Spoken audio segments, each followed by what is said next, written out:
Chào các anh chị. Phần này tôi nói với các anh chị về vấn đề gọi là pháp lực vô hình và pháp lực hữu hình. Tức là vô hình chung, pháp lực là một cái gì đó nó là cái ràng buộc, nó là một cái điều kiện ràng buộc, nó là một cái ranh giới. Pháp lực của nhà nước ban ra gọi là pháp lực hữu hình, tức là nó có quy định rõ ràng về những cái hành động nào mà sai phạm đó. Rồi nếu mà sai phạm cái đó thì bị phạt ra làm sao, tức là nó quy định rõ ràng. Cái đó tôi gọi nó là pháp lực hữu hình. Còn cái pháp lực vô hình ở đây đó là nó dành những cái người ở trong cái tổ chức, tức là họ đấu với nhau ở trong cái tổ chức đó, và họ dùng những cái lực riêng, những cái lực chơi riêng.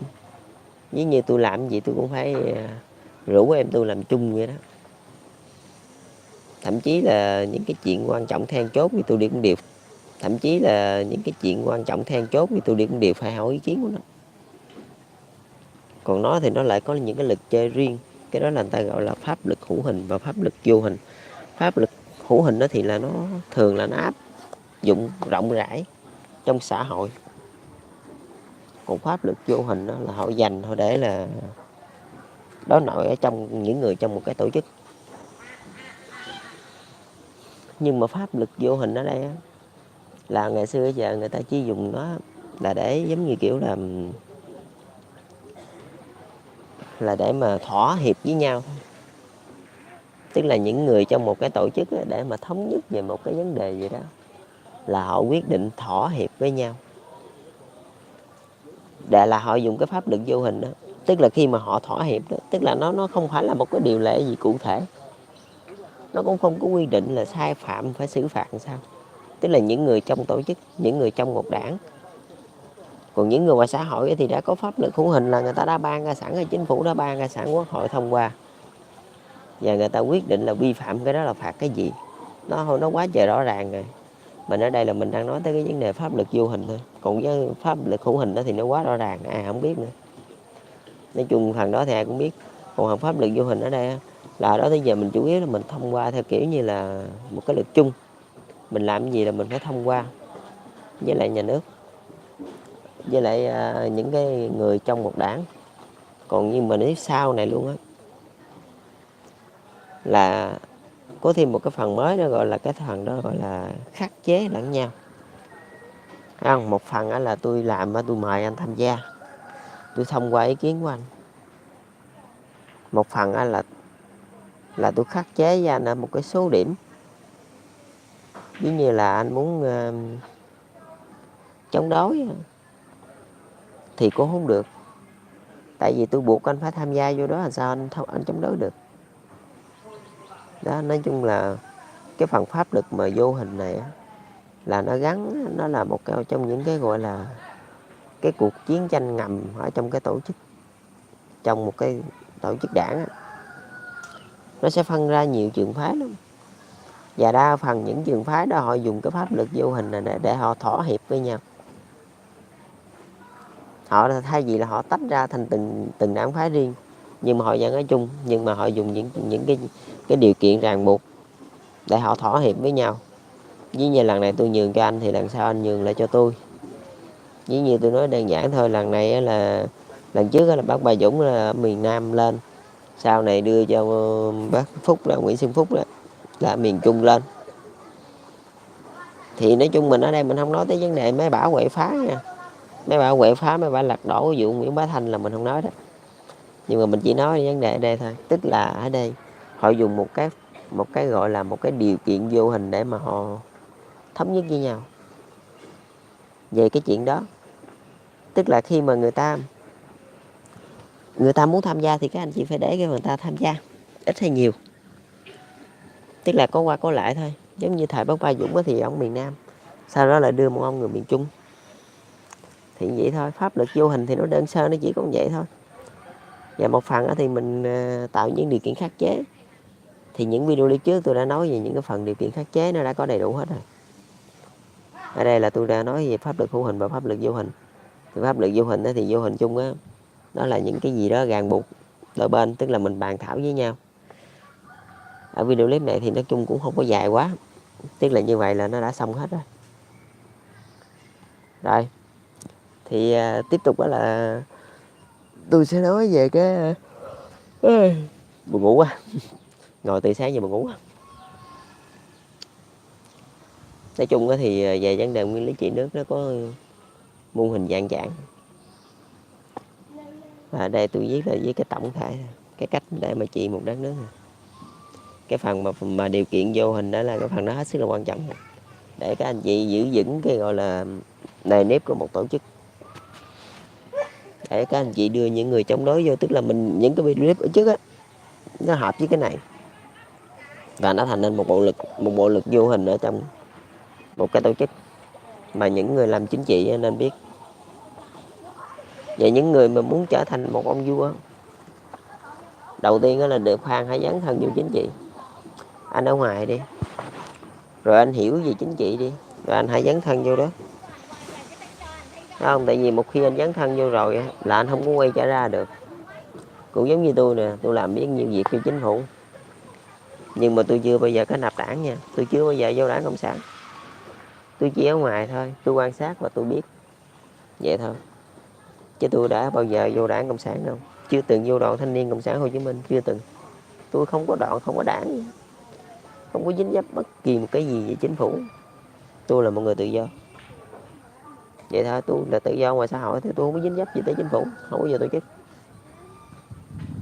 đó. Nhưng mà tôi nhận lời cố gắng dấn với chính phủ là tại vì tôi biết, tôi nhìn ngoài tôi biết là các anh chị muốn mà trở thành một cái người chính khách hoặc là một học giả thì các anh chị phải hiểu rõ cái xã hội của các anh chị là ở cái phần pháp lực vô hình nha các anh chị.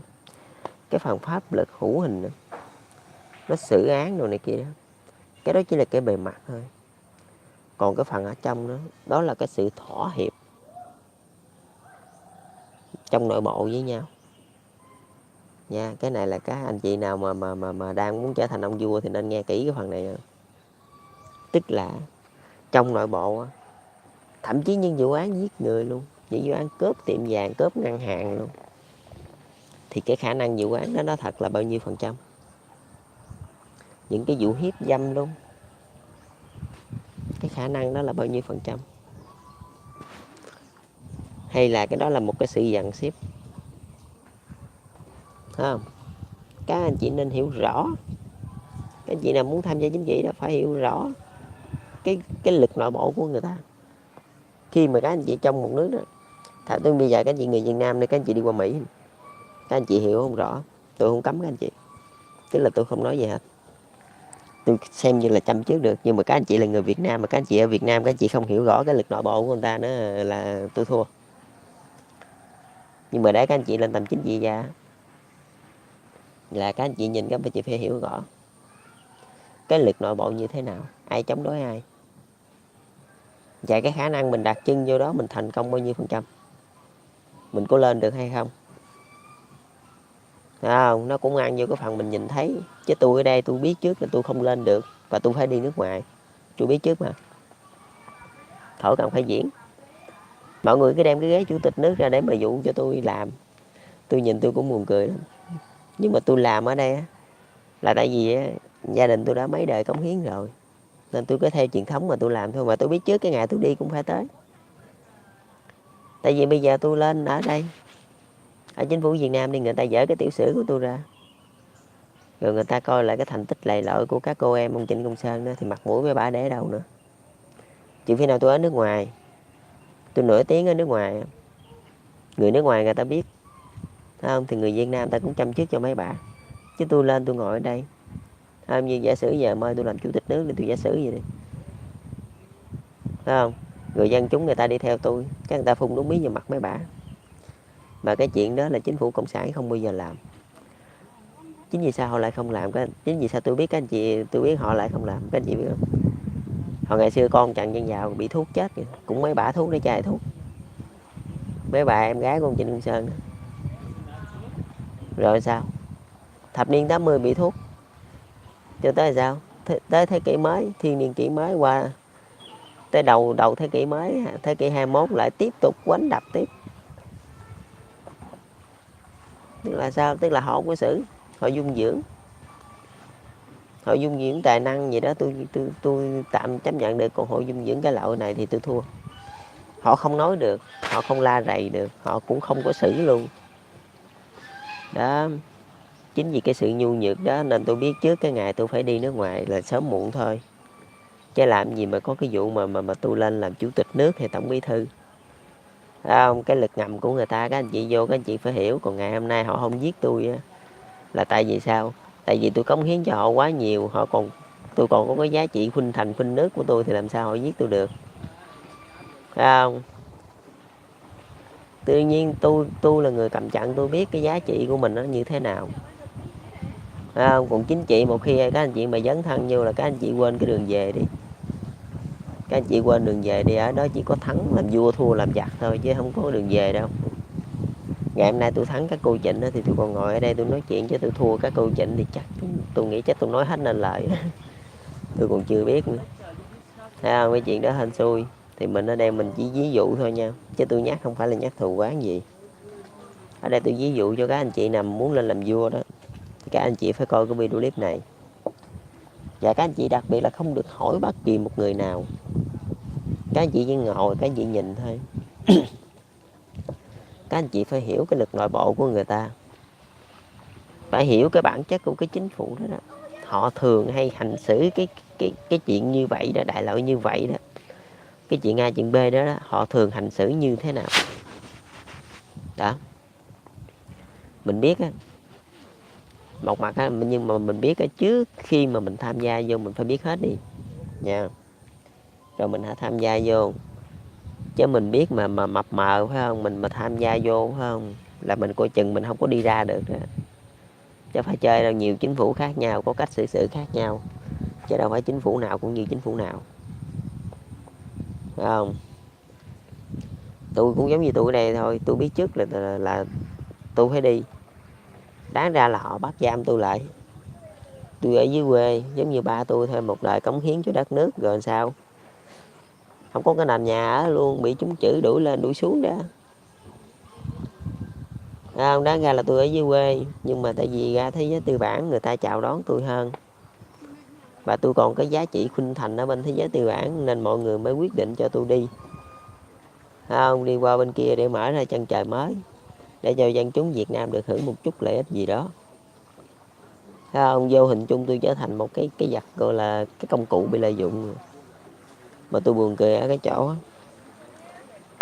là từ hồi mà người ta nghèo á, thì các anh chị không có xuất hiện, cho đến người ta mà phát triển được rồi các anh chị kêu cống hiến đi. Ở đây tôi, gia đình tôi truyền thống thì tôi cống hiến thôi, chứ còn người khác ai làm cho các anh chị? Không, họ không làm các anh chị đâu. Các anh chị nói chuyện phi lý gì ai làm. Thậm chí tôi, các anh chị đây mà các anh chị còn đem cái chủ tịch ra, các anh chị dụ tôi, cho tôi làm xong đã rồi bây giờ các anh chị đưa 3 giải Nobel ra dụ tôi để tôi làm. Nhưng mà vốn dĩ tôi không cần mấy cái đó, có hay không có gì đó với tôi nó cũng bình thường. Không, bây giờ đi nước ngoài là để mở ra chân trời mới. Với một mặt là tôi phải để lại một chút danh tiếng của các cô Trịnh, cái cô em của ông Trịnh Công Sơn đó, tôi phải đi khỏi đây. Như là tôi nhịn mấy bả. Nhưng mà tôi buồn cười luôn, mấy bả quánh tôi chứ tôi có quánh mấy bả hồi nào đâu mà tôi nhịn mấy bả. Không, tôi đi là tôi đi thôi. Nhưng mà còn cái chuyện với mấy bả là tôi thua rồi. Cách xử sự đó nó rất là hẹp hòi, nó rất chi là gọi là tào lao, phải không? Nhưng mà ở đây là mình nhập gia tùy tục nha. Ở đây là tôi nói cái chuyện của tôi để cho các anh chị đi sau học hỏi nha. Nghĩa là anh chị phải biết cái quy tắc ngầm ở trong cái tổ chức đó, cái lực mà cái lực vô hình đó, cái lực đó rất là quan trọng nha. Vì sao tôi lại kể ra những cái chuyện của tôi? Tức là những cái chuyện của tôi là một cái quy tắc ngầm, quy tắc ngầm của chính trị cộng sản Việt Nam, phải không? Còn những nước khác họ lại có quy tắc khác, như nước Mỹ họ lại khác, Canada họ khác, bên châu Âu họ khác, làm sao giống được? Phải không? Mình mà muốn tham gia chính trị là mình phải biết mấy cái này. Nếu mà mình không biết thì mình đừng nên tham gia. Nhưng mà một khi mà cái lúc mà mình đang tìm hiểu, nó ở ngay trước mặt mình thôi. Các anh chị đừng có nghĩ cái mô hình quy tắc ngầm này nằm đâu. Nó là những người ở xung quanh các anh chị. Một khi các anh chị chịu để ý, chịu học hỏi, chịu tìm tòi là sẽ lòi ra được. Nhưng mà khi mà mình tìm tòi xong rồi đó, mình quyết định tham gia nha, là phải ở trạng thái gọi là hết sức là vô thường. Tại vì mình không được nổi nóng, các anh chị biết không? Thì giống như tôi bây giờ thôi, đi là mình phải chấp nhận cho đi, chứ mình không ở. Không? Tại vì mình biết ở rồi cũng không có đi về tới đâu về đâu đâu. Nhiều ông vua ở Việt Nam lắm các anh chị, như Quang Trung đó, 39 tuổi bị người ta thuốc chết đó. Nhiều lắm. Ông Nguyễn Trãi đó, bị người ta giết chết cả nhà luôn đó. Rồi sao? Ông đại công thần lập quốc đó. Không, tôi không có muốn dẫm lên vết xe đổ của ông Quang Trung nên tôi đi. Không, các anh chị phải hiểu rõ cái quy tắc ngầm nha. Tương quan lịch sử, tương quan về con người, về cái tư duy của họ, cái tư duy của dân tộc mình nó đi tới đâu rồi. Rồi hiện tại cái quy tắc ngầm nó bị ảnh hưởng ở đâu? Thấy không? Quy tắc ngầm của mình là như thế nào? Ở đây Việt Nam là tôi chỉ ví dụ mô phỏng cho các anh chị coi thôi, chứ cái nước của các anh chị nó không giống vậy đâu. Nhưng mà đòi hỏi các anh chị phải tìm hiểu. Thậm chí ở Việt Nam tôi nói thiệt với các anh chị luôn, từng cái dự án luôn, từng cái quán ăn thôi cũng đã có sự sắp xếp rồi, từng cái resort thôi cũng đã họp bàn ai làm cái resort đó rồi. Chứ các anh chị đừng có tưởng tự nhiên muốn mở cái ra mở, không có đâu, người ta đã họp bàn hết trơn rồi đó. Đó là lý do tại sao những người Việt kiều họ chống chính phủ biết bao nhiêu năm qua mà họ không làm gì được chính phủ đó. Tại vì sao? Tại vì toàn dân người ta xây, người ta cùng chung bàn tay, người ta xây dựng cái đất nước này, rồi anh kia người ta đập đổ, dễ gì có chuyện đó. Anh nghĩ sao? Giống như cây cầu ở dưới quê tôi đi, là ba tôi ông ra đó ông xây đó, mặc dù ông làm không nhiều, ông đóng một miếng dán cũng được, một cây đinh cũng được, nhưng mà sau đó là thành quả của người ta, của dân chúng đó, thì cái đất nước Việt Nam nó mới được như ngày hôm nay. Anh về đây anh kêu đa đảng đa quyền, anh quậy phá không có. Bởi vì đó là lý do tại sao biết bao nhiêu năm anh không làm gì được chính phủ là gì. Tại vì sao? Tại vì cái này là chính phủ này là cùng với nhân dân xây dựng nên, họ không cho khởi nghiệp cá nhân, nên đâm ra nó dở cái chỗ đó một chút thôi là tôi đã chỉnh lại rồi. Mà ngày nay họ lại mạnh hơn vậy nữa, tức là họ có cái sự đoàn kết của người dân rất là lâu rồi. Người dân người ta thậm chí là nhà họ làm đường xá đồ kia, chính phủ Mỹ phải không, là giải tỏa rồi trả tiền rồi kia phải không, để mà làm đường phải không. Còn chính phủ Việt Nam có đâu, người dân người ta dời hàng rào để cho chính phủ làm đường. Tại vì người ta nghĩ đơn giản thôi, chính phủ bỏ tiền ra làm cái đường dân chúng đi chứ chính phủ có đi đâu. Ở những cái đường quốc lộ là mình bồi thường là đúng rồi. Rồi những cái lộ nông thôn đó là mình không bồi thường. Ở Việt Nam vậy đó. Tức là cái mô hình của người ta nó khác. Còn những anh chị chính trị đó, nghĩa là ở đây tôi khuyên các anh chị là nên ở ngoài học hỏi rồi hãy vô chính trị. Một phần là an toàn cho các anh chị, tức là các anh chị không biết thì không ai giết các anh chị đâu, phải không? Cái này nó lợi hại lắm nha các anh chị. Tức là các anh chị ở ngoài các anh chị nhìn thôi, các anh chị cứ làm thinh, các anh chị có biết hay không người ta đâu có biết, trừ khi nào các anh chị nói thôi. Mà các anh chị đừng nói, các anh chị nín thinh vậy đó, cho tới một lúc nào đó phải không? Giống như tôi nè, tôi làm thinh cho tới một lúc nào đó phải không, là chính phủ gọi tôi tới tôi rồi đó, lúc đó tôi nhảy ra tôi làm luôn là xong. Mà mặc dù tôi biết từ lâu rồi, tôi biết hết trơn rồi đó. Nhưng mà đó là lý do tại sao tôi được an toàn, tại vì người ta không có biết là tôi đã biết, phải không? Nên người ta chỉ quánh tôi thôi các anh chị, chứ người ta không giết tôi. Chứ người ta biết mà tôi rành hết trơn hay gì, là tôi nói thiệt với các anh chị luôn, một liều thuốc ngủ là cho tôi lên giác ngàn thu luôn á các anh chị. Đó là những tay chính khách nha, đào tạo thế hệ tiếp nối nên cẩn thận cái vấn đề này, phải không? Các anh chị mà đưa ra trước phải không, là các anh chị không có bao giờ mà có được người tài đâu, hoặc là bị giết. Còn không bị giết thì các anh chị bảo vệ quá trời nghiêm ngặt nên đâm ra đâu có biết cái gì đâu. Đó, tức là mình đào tạo kiểu khác. Ở đây tôi cũng có nhiều cái chương trình gọi là bá đạo nữa, các anh chị chưa biết nữa, nhiều lắm. Thậm chí là tôi gửi con cái ở những cái cặp vợ chồng khác cho họ thông tin nhân tạo là sao các anh chị biết đứa nào con tôi đứa nào không phải. Không, tôi có nhiều nhiều cái chiêu lắm, chứ đâu ai mà đi trườn mặt ra đó. Với thứ hai đó là cái dở của người phương Tây á, là họ là cái gì họ cũng đem khoa học, tức là 1+1=2, chứ họ không bao giờ mà 1+1 mà bằng 3-1. Không bao giờ, người phương Tây không bao giờ làm chuyện đó, chỉ 1+1=2 thôi. Đó, học khoa học lắm. Nhưng mà các anh chị nên nhớ nha, ông Richard Thaler hồi mùa rồi đó là ông vừa đoạt giải Nobel đó, là ông phân tích cái hành vi nha các anh chị. Đa phần người ta nghĩ như vậy, khoa học đã chứng minh là như vậy, nhưng mà tới hỏi các anh chị coi video clip đi, các anh chị coi cái hành vi của người ta đi, rồi các anh chị mới thấy gần như 40-50% là người ta hành xử khác với cái kết quả của khoa học. Tại vì sao? Tại vì cái đó là con người, mỗi người có một cái tập quán khác nhau, một cái hành vi khác nhau, thì chính phủ cũng như vậy nha. Mà những anh chị nào muốn tham gia chính trị thì các anh chị nên coi kỹ cái vấn đề đó. Tức là các anh chị nên học hỏi những cái mô hình. Các anh chị không cần phải đi nước ngoài đâu, tôi nói thật. Các anh chị yêu nước của mình, các anh chị muốn đưa đất nước của mình đi lên, thì các anh chị nên ở đất nước của các anh chị cho đến khi các anh chị hiểu cặn kẽ, rồi các anh chị hãy đi đâu thì đi. Cũng giống như tôi bây giờ, để tôi hiểu rất là cặn kẽ rồi tôi mới đi. Thậm chí tôi có thể là làm chủ tịch nước, tổng bí thư khỏe một mình anh tôi vẫn làm được. Đó, tức là mình ở, tôi chưa từng đi nước ngoài nha, chưa bao giờ. Tôi vẫn ở trong Việt Nam thôi. Từ hồi đó tới bây giờ chưa từng đi nước ngoài lần nào. Chỉ để nghiên cứu cái mô hình mà gọi là nội bộ thôi. Đó là cái lực nội bộ thôi của chính phủ. Họ không nói ra mặt thôi. Người dân từng dùng miền thỏa thuận với nhau, thì làm sao tôi biết được cái chuyện đó.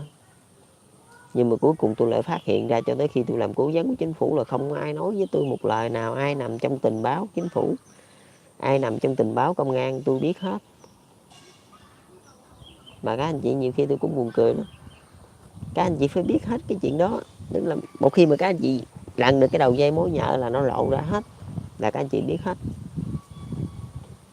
Không, thì bây giờ cái vai của tôi cũng như vai của ba tôi. Ngày xưa thôi, ba tôi làm cố vấn cho Thủ tướng Nguyễn Tấn Dũng, còn tôi làm cố vấn cho Thủ tướng Nguyễn Xuân Phúc, vậy đó. Rồi cuối cùng ba tôi cũng có lên chức gì đâu, rồi cuối cùng tôi cũng đi nước ngoài luôn. Đáng lẽ tôi về nhà, tôi ở dưới quê là theo cái chiến lược của chính phủ, nhưng mà rốt cuộc á là tôi đi nước ngoài thì có nhiều cái lợi ích hơn, nhiều cái mối lợi hơn, danh tiếng rồi danh vọng đang đợi tôi ở ngoài kia. Không, làm ông Phật ông sải gì đó tôi chả biết đó. Nhưng mà người đời người ta ham cái đó lắm, chứ đối với tôi nó là bình thường. Tôi nói ra đây để cho mọi người cùng nhau học hỏi thôi. Tức là em muốn làm vua thì phải cứ coi qua rồi học được cái gì thì học, chứ tôi nói ra đây không phải để tôi làm vua. Tôi đâu có làm vua, tôi cũng không thích làm vua nữa. Tôi là người bình thường là được đó. Khi mà các anh chị hiểu rõ cái quy tắc ngầm ở trong cái đất nước của các anh chị, là lúc mà các anh chị có thể làm một chính khách. Rồi cái lúc đó đó, các anh chị khoan dội, các anh chị đừng có dội ứng tuyển gì hết trơn. Lúc đó các anh chị bắt đầu dấn thân, các anh chị bắt đầu dấn thân vào chính trường. Tại vì những cái người mà được đào tạo, những cái người mà được cho coi cái này đã được dịch ra để cho nghe đó, thì tôi nghĩ cái người đó chắc cũng là thế hệ tiếp nối. Nhưng mà ở thế hệ tiếp nối người ta không bao giờ giúp đỡ đâu nha các anh chị. Người ta không bao giờ làm cái gì sẵn hết trơn. Như ba tôi đó, ông đào tạo tôi có cái gì ông làm sẵn đâu, toàn là một tay tôi tự làm không đó. Cho tới cái doanh nghiệp của tôi đó là cái kiến trúc giống cơm hồi ngày xưa mà mấy cô Trịnh mấy bả quản hồn đó. Tại vì ngày xưa mấy bả đưa một người Vũng Tàu không, đánh tôi để mấy bả phá vỡ cái mặt trận miền Nam, phá vỡ sự đoàn kết. Xong cuối cùng sao tôi lại khởi nghiệp với một người Bình Định, với một người Buôn Mê, và tôi quen được với một anh Quảng Ngãi. Đà Nẵng là kể như tôi từ mà Đà Nẵng dài vô đây là phe tuổi chân rồi đó. Mấy bả quạo quá, mấy bả chả biết làm sao, mấy bả tính giết tôi luôn. Cuối cùng giết không được, mấy bả giết bạn tôi, giết gì của bạn tôi đó. Tức là cái dự án đó là một tay tôi làm nha các anh chị, chứ không phải là ở đây tôi khẳng định là, chứ không phải ba tôi không cho tôi đâu. Làm gì có chuyện ông cho tôi, từ đó giờ ông chưa cho tôi gì chứ. Từ cái điện thoại đâu, giày đôi dép gì tôi tự mua không được, chứ làm gì có vụ cho. Ở đây tôi kể ra đây đó để cho mọi người mà đào tạo thế hệ kế thừa đó, mọi người nên đào tạo theo cái hướng này, chắc chắn sẽ thành công. Tức là muốn làm vua đó thì nên đi bằng con đường này, tại vì con đường này là tôi đi là tôi đã quá thành công rồi, nên tôi mới nói lại con đường, tôi chỉ nói lại cái cuộc đời tôi thôi, là các anh chị cứ đi theo con đường đó, tôi chắc chắn với các anh chị sẽ làm được một chính khách tuyệt vời. Nhưng mà các anh chị phải coi rõ cái mô hình trong nước nha, các anh chị phải hiểu rõ thì mới được nha, mới bước chân ra nước ngoài được. Rồi các anh chị bước chân ra nước ngoài một thời gian, các anh chị quay trở lại trong nước là các anh chị có thể ứng tuyển được rồi. Các anh chị có thể vô bộ được, vô cái bộ nào đó tùy. Với gì các anh chị đầu tiên các anh chị hiểu rõ không, các anh chị ứng tuyển vô bộ ngoại giao, rồi xong làm đại sứ thời gian, quay về làm bộ trưởng xong lên làm thủ tướng, khỏe bình thường. Tại vì sau khi mà các anh chị hiểu rõ trong nước rồi thì các anh chị lại đi sang một nước, ít nhất là một nước. Nếu mà các anh chị lên bên nước tư bản á, tôi khuyên các anh chị nên đi qua một nước cộng sản như là Việt Nam vậy, làm đại sứ ở Việt Nam. Ví như từ Mỹ đi qua Việt Nam làm đại sứ. Giờ còn những người ở Việt Nam thì tôi lại khuyên đi qua bên Mỹ để làm đại sứ, để mà nhìn ở bên đó biết. Tại vì cái thế giới nó chia làm hai loại, một là chủ nghĩa xã hội nguyên bản là Việt Nam, Trung Quốc, Lào rồi nè, Cuba rồi đó. Còn chủ nghĩa xã hội hỗn hợp là nước Mỹ và châu Âu. Nếu mà các anh chị nằm ở cái chỗ nào thì các anh chị nên đi qua cái chỗ còn lại để các anh chị nghiên cứu. Tại vì cái mô hình xã hội là nó giống nhau nha, cái mô hình xã hội nó giống nhau mà, còn cái lực nội bộ nó khác nhau nha. Tại vì nó có một đảng thôi, cái cách người ta hành xử cũng khác nhau hoàn toàn, chứ nó không giống bên xã hội tư bản đâu. Các anh chị thấy gì đó, đồng ý là cái phân cực xã hội nó giống nhau thiệt, nhưng mà cái cách hành xử của chính phủ nó không có giống nhau đâu, nó khác nhau hoàn toàn. Bởi vậy là nếu mà các anh chị đã học xong ở bên kia, các anh chị cảm thấy xong rồi đó mà, là tôi khuyên các anh chị nên viết một cái cuốn sách, không có xuất bản nha. Hồi đó cuốn sách của tôi gửi thẳng lên trung ương, tôi đâu có xuất bản đâu. Hồi đó tôi viết cái cuốn sách gọi là Cơ cấu hành chính của đất nước đó, là tôi viết lại tất cả những cái gì tôi biết tại nước Việt Nam và tôi cải tổ lại. Tôi cắt bỏ nhân sự hành chính. Mà hiện tại nếu chính phủ Việt Nam có cái chương trình gọi là gì giảm đầu mối đó, tinh giảm đầu mối đó, tinh giảm biên chế đó, đó cái chương trình đó, là tôi viết lại toàn bộ những cái tôi biết thành một cuốn sách, tôi gửi thẳng lên chính phủ. Thì các anh chị ở bên kia, các anh chị ở đâu tôi không cần biết, nhưng mà các anh chị khi mà các anh chị đã nói rằng các anh chị hiểu được chính trị trong nước thì các anh chị phải viết được cái cuốn đó. Các anh chị phải viết được cái cuốn đó thì khi mà các anh chị đặt chân tới Việt Nam mà từ Mỹ này các anh chị bay qua Việt Nam làm đại sứ thời gian, các anh chị sẽ vẽ lên được một cuốn giống hệt như vậy, là các anh chị nắm tình hình của thế giới chủ nghĩa xã hội nguyên bản và chủ nghĩa xã hội hỗn hợp, là các anh chị đã nắm được tình hình, các anh chị có thể ngồi lên cái ghế tổng thống được rồi đó. Thì chỉ có hai gọi là hai trường hợp thôi, chủ nghĩa xã hội hỗn hợp và chủ nghĩa xã hội nguyên bản. Nếu mà các anh chị nắm được hai cái mô hình đó, nó không phải là tuyệt đối nha, 70-80% thôi là các anh chị ngồi lên ghế tổng thống đất nước của các anh chị được rồi đó. Nhưng mà tôi lại khuyên một cái chuyện nữa là những cái người mà cầm quyền á, không nên ra mặt nha. Những cái người giỏi quá không nên ra mặt nha. Tức là ví như có hai người đi thì một người ra, người ấy sao, chứ đừng ra hết hai người nha, lỡ nó tổ chức nó ám sát một cái là rồi luôn á, là đứt bóng từ bi luôn á. Thấy không? Các anh chị phải có cái phương án dự phòng chứ, lúc nào cũng vậy, mình phải có phương án dự phòng. Còn mình cũng chưa biết, tùy theo tình hình của mỗi đất nước thôi. Nếu mà cái đất nước của các anh chị ổn về nội bộ thì các anh chị lên được, còn cái đất nước của tôi là nó chưa ổn, mới có chỉnh được chưa được 1 năm thì làm sao mà ổn hả các anh chị. Bởi vì là tôi không lên được tôi mới đi. Còn cái đất nước của các anh chị như nước Mỹ thì quá ổn rồi, bề ngoài thấy đấu tranh gì thôi chứ bề trong rất là ổn, thì có thể lên thẳng luôn. Tức là ai tại thì có thể lên, còn bên Việt Nam ai tại lên rồi ngày mai chuẩn bị xuống biển ở đi. Trời ơi dễ ăn quá, dễ ăn thì tôi đâu có đi châu Âu. Thậm chí bây giờ luôn ông cốc của tôi đó, ông Trần vào đó, bí thư trung ương cục miền Nam đó, ổng gánh đất nước cho tới đời của con ổng, lại tiếp tục gánh đất nước cho tới đời của ba tôi nè, là cháu rể của ổng thôi, vẫn tiếp tục gánh đất nước. Sau tới đời của tôi vẫn tiếp tục gánh đất nước là 4 đời rồi. Thấy không? Mà không có nhiễm bất kỳ một cái chức vụ gì hết trơn. Ba tôi có chức vụ gì đâu, cái nền nhà không có ở. Bị trúng chữ lên chỉ xuống, cuối cùng sao vậy mà còn bị chống đối nữa. Tụi tôi còn bị quánh đập ở trên Sài Gòn nữa, các anh chị nghĩ sao? Đúng là đi làm viên nước không có dễ. Tôi nhìn tôi cũng buồn cười lắm. Nhiều khi thấy cũng buồn mà cũng không biết nên buồn hay nên vui. Thấy cũng buồn buồn cũng vui vui, mình cũng mắc cười. Cống hiến cho đất nước, làm cho quá vô, cuối cùng sao? Cuối cùng cũng vậy thôi. Thì tôi đây tôi nói đơn sơ vậy thôi. Chỉ là cái phần này là cái phần mô hình, cái phần mà cái lúc mà các anh chị bắt đầu tham gia chính trị, các anh chị bắt đầu tham dự chuyện chính trị, và các anh chị phải có những định hướng rõ rệt để mà mình phân định cái ghế tổng thống, mình sẽ ngồi lên được cái ghế đó. Rồi chào các anh chị, chúc các anh chị thành công.